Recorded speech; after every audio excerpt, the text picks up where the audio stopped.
আমার বিউটির বাচ্চা।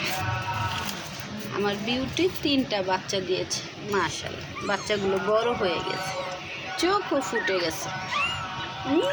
কি সুন্দর বাচ্চাগুলো।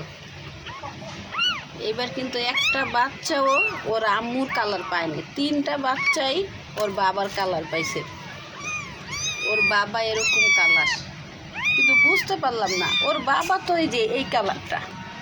বিউটির বাবা, এই যে বিউটির হাজব্যান্ড, সেম এই কালার। মাথাটা বাদামি আর শরীরের অংশ এরকম সাদা, কিছুটা খুব খুব বাদামি, কিন্তু এ তো পুরাই বাদামি। এইটা আবার কি? এইটাই তো বুঝতে পারলাম না, ও পুরা বাদামি কি করে হলো? ও আবার কিন্তু পুরা বাদামিও না, আবার পুরা সাদাও না। এইটা আবার একটা কালার, যেমন ওর কালারটা ঠিক আছে, ও পুরাই একদম বাদামি কালার হয়ে গেছে। ওরটা ঠিক আছে, ও পুরাই ওর বাবার কালার পাইছে। ওর বাবা সেম অবিকল একদম ওর মতন। এইটা আবার কোন কালার? এটা তো বুঝতে পারলাম না। বিউটির তো কোনো নানি, চাচি, ফুপু, খালার সাথে দেখা সাক্ষাৎ নাই, তাহলে এটা কোন কালার? আপনারা কি বলতে পারেন?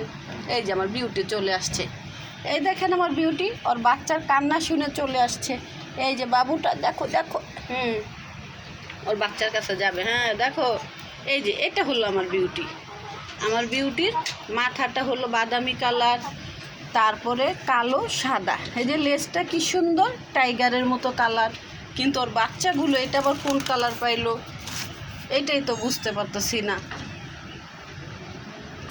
আমাদের যদি ছেলে মেয়ে হয়, বলে তোর মেয়েটা তো হয়েছে একদম ওর দাদির মতন, ওর ফুপুর মতন। বিড়ালের বাচ্চাগুলো কার মতো হয়েছে বলেন তো কমেন্টে।